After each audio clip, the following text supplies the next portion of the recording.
Boker Tov, everybody. Guten Erev Shabbos. Rabbi Schwartz calling here from Carmiel, the Holy Land of Israel. What a magnificent day outside of the Chetzer of our shul. And getting ready for Shabbos. And we take a look at our fantastic parsha this week. And every year you just have to turn it around and around, find the relevant messages. And this year I stumbled on such an incredible idea. I just had to share it with you guys because I think it's revolutionary in our approach to what makes us Jews. The bulk of our parsha this week is about almost 70 psukim are all about the shidduchim. And of course, that certainly is something that's a pivotal part of our parsha. In fact, our parsha really contains everything. We have death, Sarah Imenu. We have birth. We have at the end of the parsha, Yishmael having children, Avram being blessed with a bakol, possibly a daughter, right? We have marriage, Yitzchak and Rivka, Eliezer. We have all the life cycles in this parsha. And there's one theme, I think, that flies through all of them. But let's examine the parsha, the bulk of the parsha, which is just 67 psukim, where it repeatedly tells us, again, Eliezer said this, and she said this, and this is what she did, and then he told Lavan again, and repeats the story, because Chazal tell us that it's so important, how beautiful is the language and the discussion of the servants, that it tells us even more than great halachas that we need to know in the Torah. And actually understood something fantastic. You know, when we're coming for shidduchim, we're coming to find something. My son is in shidduchim, maybe that's why it's relevant as well, in case anybody has anybody for her. A little plug there. And we want somebody, Eliezer wants to find somebody, it's important, that's going to fit into the family. And he comes up with this fantastic test. She's going to go ahead and tell the camels, she's going to feed the camels as well. And I think the world learns that what's he looking for? Obviously the midah of Chesed. Avraham Avinu, that's his midah. And he wants somebody that's going to be a balas Chesed, to continue on that tradition of Avraham. And somebody that's going to do an incredible amount of Chesed, because the wife is more important than the husband when it comes to Chesed. We make the introductions, we make the invitations perhaps, but it's our wives that are in the kitchen working, making these things happen and putting the cholent together. And they're more important. And so that's the way I think most people look at the test. But there's something else that's much more important that really, if you look at the psukim together with me, we'll see that there's another theme that's important. And in fact, it's really the idea that flows through the parsha from the beginning. The idea of Chesed. We're told that Avram Avinu buries Sarah Imenu, and it's called a Chesed shel Emes. Right? Burial is known as a Chesed shel Emes. I think it's Rabbeinu Yonah, one of the Rishonim, that say that the 10 tests of Avram Avinu, the last one was the burial of Sarah. I mean, we normally learn it's the Akedah should be the last test. Why would the last test be the test of burying his wife? I mean, what should he do with his wife? Should he just leave her on the table? He has to bury her. Why is that a test? Why is that a Nisayon? Why is that the 10th? That's the pinnacle of the test. And I heard an incredible idea once by Rabbi Zweig. He says that why is it called Chesed shel Emes? Chesed shel Emes is that there's two aspects to Chesed. There's one Chesed because there's a need, there's a problem. Jewish people are kind, we're merciful people, and we want to solve that problem. And that's Chesed. You know, somebody's hungry, we invite them to our house, isn't it? There's another aspect of Chesed that is not about solving the problem, it's really for myself, my own self-development, because I need to become a Baal Chesed, because Hashem is a Baal Chesed, the whole world is built up Chesed. I need to get that. That's something that I need to find. Avram Avinu is somebody that's going to look for Chesed because he understands he needs the Chesed for his own self-development. It's something that I need to have because I need to become a Baal Chesed. It's interesting. We find that Lot is also does tremendous chesed. He brings in the angels, he's sitting, he's trying to get. But Lot's chesed is a little bit different. It's warped chesed, because he's willing to throw his daughters out to bring in these angels, right? And I heard a great class from Rabbi Foreman once on all the different things, the way he bows, different things he invites them. And you'll notice it's not identical to Avram. It's really more external. It doesn't really impact the internal. What we're looking for is Chesed shel Emes. Avram Avinu is Chesed shel Emes because he buries Sarah. Avram had tons of servants. He was the richest man in the world, and yet he's the one that gets the negotiations. He doesn't send anybody else. He's the one that goes ahead and buries her himself because you understand that that's the chesed that he needs to do for himself. And so when we're coming for Rivka, we're looking for somebody that's going to bring not just chesed, but chesed shel Emes, in fact. If you look at the pasuk, it says here, when Eliezer first asks Rivka, asks Hashem for his condition, he goes, "Remember Hashem Elokei Adonai Avram, Hakrei Nofan, I appeared to me today, I say chesed, and just do chesed im Avram."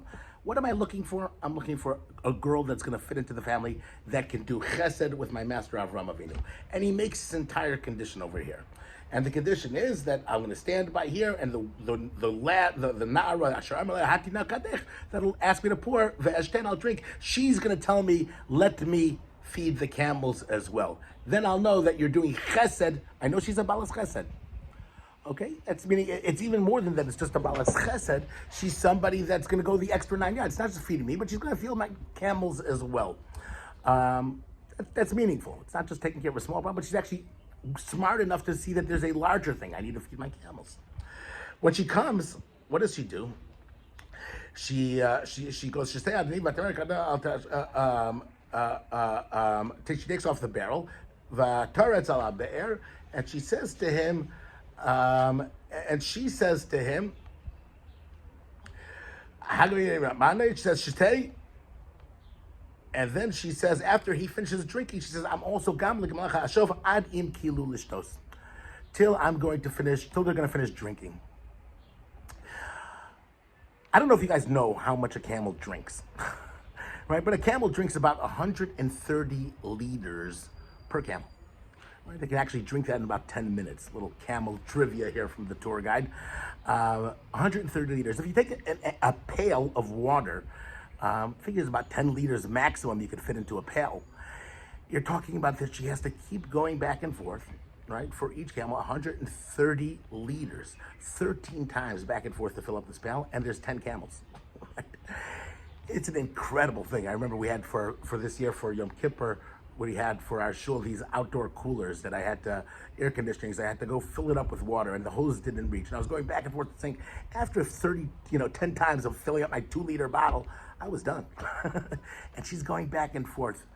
Okay, now it's interesting is that she does this, and Eliezer's standing there. And the Ephraim Kaddish asks a fantastic question. He goes, Eliezer just said, let me hear if she says that. She makes the offer. That's all I really need to know. Why does he sit there and wait and let this little girl schlep back and forth? I mean, he's a big, tall guy.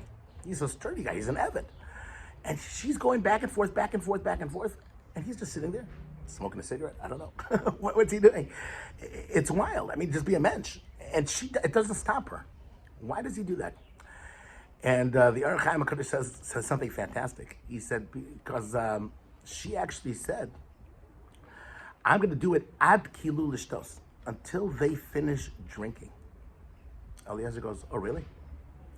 Let's see if she's truthful about what she does.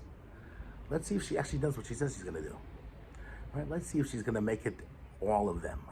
And I want to see if it's chesed and it's emes. It's not just a blind offer. You can have my casa, your casa. I want to see if she really believes it. She's going to go and do what she says she's going to do. And he stands and he waits to see when she finishes. And then when he says, he goes, Baruch Hashem Elokei Adonai Asher lo yazav chazdai va'amitoi me'emadini b'derech machane Hashem. She did chesed and they did emes. And then he comes and he tells Lavan the whole story again. And then he goes and he bows down. He tells them, Asher yichani b'derech emes lakach es pasachi. Hashem brought me and did a chesed with me to do that. Right? And then he goes ahead and says to her, and if you'll go ahead and if you'll do that for me, please do chesed ve'emes imim. Im yeshchem osim chesed ve'emes im Adoni. I want you guys to be truthful as well. See the chesed she did. How's her chesed? Her chesed is chesed shel emes. We see the opposite, in fact. The Chazal tell in Baba Metzia, the Gemara says, the difference between Rishayim and Tzadikim is Tzadikim emor ma'at va'asei arbe. They say a little bit and they do a lot. Like we see by Avram Avinu. When the angels come, what does he tell them? Come inside, boss, so look, I'll give you a little bread. And they said, no problem. And they come inside, a little bread. And then he goes and he starts shechting animals and making tongue and baking and bull. Right? Tzadikim say a little, but they do a lot. Rishayim, the opposite, right? The Rishayim, they go ahead and they say that they're going to do a lot, and they don't even do anything. And we see that actually from this week's parsha as well. We see Ephraim. Ephraim says, you know what? You can take my field, it's for free. By the end of the day, it's 400 shekel kesef. Over la socher. It's going to be money that's the best money. Money that nobody's going to question. He goes, Rishayim, they talk big, but it comes down to the results. They're not showing it. They're not performing the way they should be performing. Chesed and Emes, or Chesed that is Emes. That's the meat of Chayei Sarah. Right? We live in a world where I think we're just so absorbed. This one saying, I'm going to do this, I'm going to do that. It's all, that's really what politics is. Politics is all about the talk, but not walking the walk. Not a Chesed shel Emes. Chesed shel Emes doesn't need any fanfare. It's just doing what needs to be done. And it's doing it because I understand that's my personal development. This is what I have to do for the world. This is what I have to do for society. Right? It's we're at a point in time, I think, where Hashem is revealing to us the sheker of the world. False news, fake news, real elections, fake elections. This one's talking that way. It's in Israel. It's in America. It's everything you do. You know, you one of my pet peeves in Israel or in a lot of places. You know, you go to the store, you buy rugelach, and half the thing there's a little hole in the middle that fills it up, and there's actually only 10 rugelach. It would look like a big bottle like that. You buy a package of herring. 90% of it is onions. I bought herring. It's sheker. There's just this concept of it's all about furthering and doing the external, doing the false chesed. The false, living the world of sheker. Before Mashiach comes, we're told we're going to see the alma de shekra. We're going to be living in a world where sheker, falsehood, is all over the place, and that should force us to turn to ourselves and say, we want emes. We want the real truth. The Torah is called Torah's emes, the Torah of truth, right? And it's also from beginning to end chesed. It's full of kindness. Mirz Hashem, we should reach the time where we see the emes, right? Emes hu malkeinu, Hashem is our king, and we should all use our midos of chesed to overcome and to throw out all the sheker. And Mirz Hashem, that should bring us the greatest light of the world. Have a fantastic Shabbos. To subscribe to my weekly emails, Rab Schwartz, R-A-B-B-I. Actually, do Rabbi Schwartz. I've got both emails. Rabbi Schwartz at yahoo.com. And you get my weekly emails. And if you want to shoot me an email, I can put you on a WhatsApp group that will get this on your WhatsApp every week as well. Have a Shabbat Shalom, a great Shabbos. Talk to you next week.